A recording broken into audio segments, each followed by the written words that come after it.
degree recipients' achievements celebrate what this university values, and they serve as an inspiration and a role model to all of us. The honorary degree will now be conferred.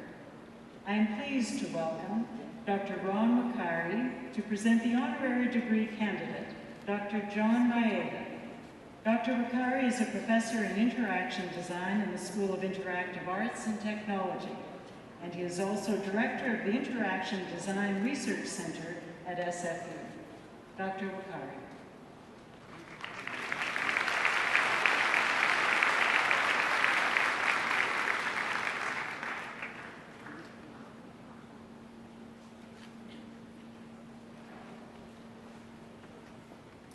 Madam Chancellor, it is my honor to present to you Dr. John Maeda, one of the most influential design leaders of our time.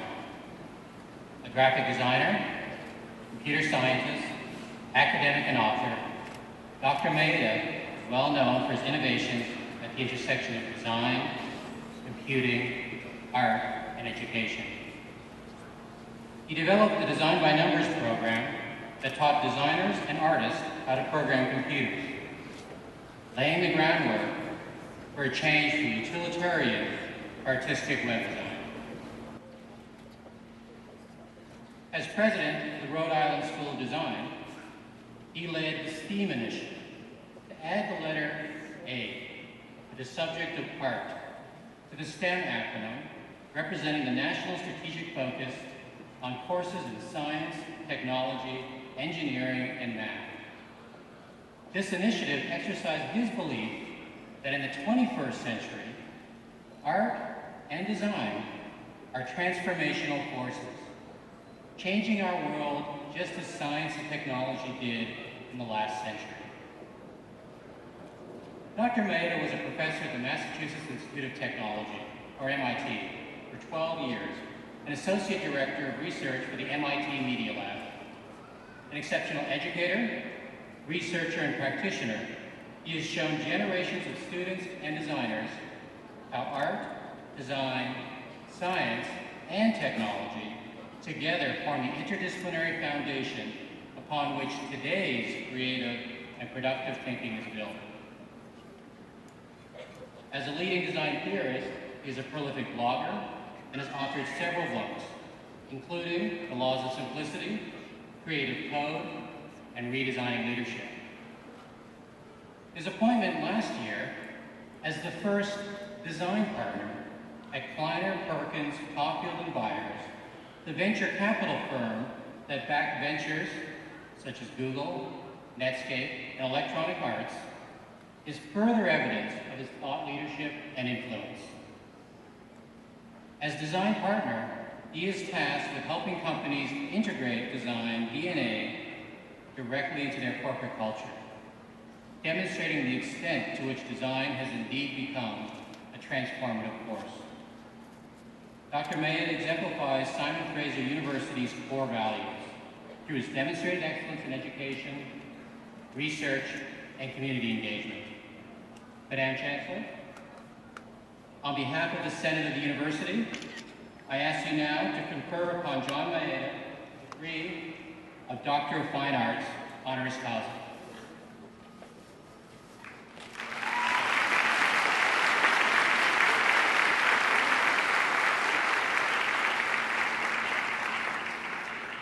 John Maeda, by virtue of the authority vested in me and in the Senate of this university, I hereby admit you to the degree of Doctor of Fine Arts, honoris causa. Dr. John Maeda will be hooded by Dr. John Driver, Vice President Academic, and Dr. Tim Rowland, Associate Vice President Students.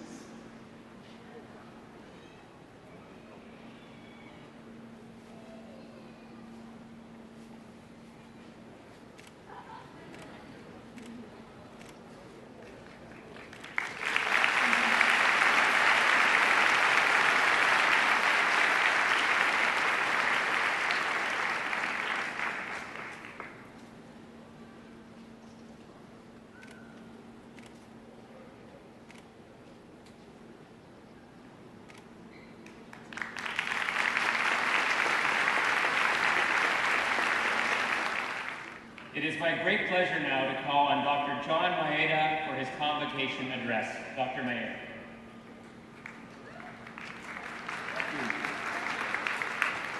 Thank you, President Petter. I don't know all of you, but I wish I knew you. I've been trying to absorb all of you inside here. It's kind of hard, but as I was walking back through that corridor, and you had that hype band on both sides, stereo, it's quite awesome. So I think that your colleagues spoke for all of you.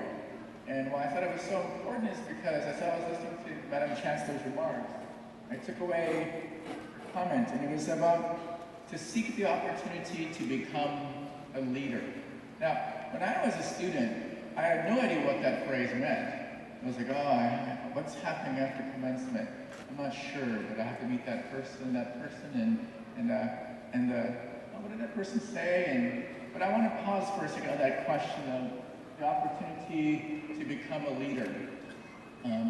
All of you will have that chance, and you already embody it.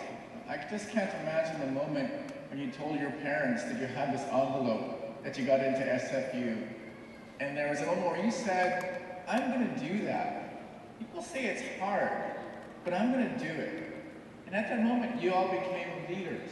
I want to note that. Hold that in your minds. I'm trying to hold it for you as well. You know what it meant. Secondly, I'm a creative person.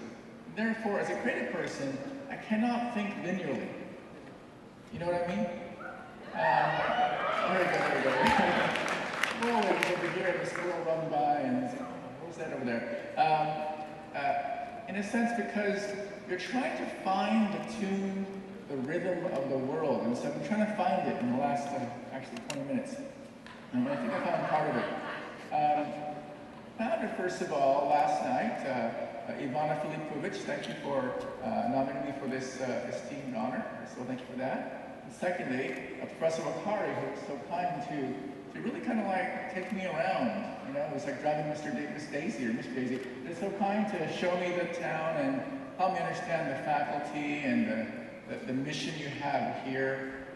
And I was so struck by how, being a former professor, to get the chance to be your colleague, I felt was something I missed in life. So I want to note that. It's very wonderful feeling to be with you these times. Because I am, in different moments of my life, have lost faith in academia. Many occasions. I can go back to when I was a student at MIT. I was an undergraduate and graduate. I was in the PhD course. And I had to drop out because I had a bad professor. Anyone ever had a bad boss? Maybe no one's had a bad boss, bad professor, but I had a bad professor. And so I dropped out of MIT. Didn't believe in universities. I don't believe anymore. But years later, I found a professor named Akira Harada in Japan. He was a strange man. He would just like, you know, come closer, he'd scribble things on his paper, and I was like, I want to learn from him. So I did my PhD under him. And just when I was about to graduate, he told me this story. He drank a lot, but you know, he told me this story, and he was very happy that night. And he's talking about how he remembered when he was a child, growing up during World War II in Japan. I went to college in Japan. And he was saying he remembered how there was no food. All the food went to the soldiers, but his family was wealthy. So his family was able to get rice, which was a very rare commodity to have. No one else could have rice. He had rice as a banking family. And he said how, like, you know, every day I go to school, I bring my little bento box, and I have rice, and I have a little red, thing, a plum, a Japanese flag, a red and a white, and every day. And he said one day he came to school, this is in second grade, he came to school and he realized, I forgot my lunch. And he said, teacher, I forgot my lunch. And the teacher said, oh, don't worry, because I made too much lunch today. So just come by my desk at lunchtime and you can help me out. He said, oh, no problem, teacher, I'll help you out. And so lunchtime rolls around, and then she comes to her desk, and she opens up her little bento box, and it has 2 tiny potatoes. And it says, I made too much. It's no problem, teacher, he scarfed up the potato. And then, but years later, he realized that was something special the teacher did for him. And at that moment, my professor showed me and reminded me how teaching is a kind of intellectual philanthropy. So I firmly believe in what has happened here. The giving of the potatoes has been an important thing. I want to thank the faculty for that potato giving. Not easy to give away potatoes. Secondly, on this note of leadership, when I became a professor, the challenge of becoming a professor in any academic institution is there's no job training. They don't teach you what to do or how to do things, and it was pretty hard to figure my way through. And I had this Dean Bob Silby, Dean of Science. I would go to his meetings, and I would learn every time from watching him do things. And so I learned how to be a leader through just watching this dean from far away. And the one thing I learned as a leader, as we all know, is when we lead, we will always fail. When we fail, the question is how will we recover? And I believe we recover by remembering things. I want to share with you a memory of Bob Silby. Bob Silby inspired me to become a leader. And when I became president of my college, I would think about what would Bob do? And I became so busy with what I was doing that it was a year into the fact of knowing that he had passed away. And if anything, I thought, my gosh, I lost a chance to thank Bob. And so I wrote to his wife, who was a professor at MIT, saying, you know, how like Bob changed my life, made me think I could make a difference as a leader. And she wrote back, like within like 8 hours, and she said, oh, thanks for writing this letter. Bob, she called him Bobby. I knew him from high school. We were high school sweethearts and married, we became professors, and this was this wonderful letter. And she said the thing she remembered about Bobby was how he was a man who lived in a way where he had ego, but he had confidence without ego.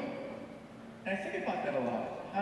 How do you, as you become who you are, you know, be able to have that confidence, that ego? It's a hard balance as leaders. So I invite you all to find that somehow. Fail a lot. Fail to find that balance. It's a good adventure. On that note, congratulations. Thank you for this honor.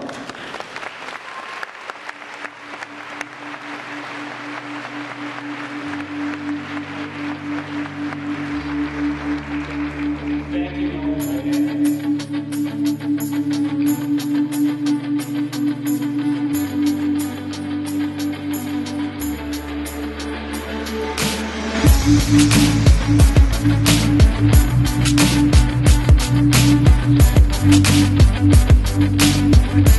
Thank you.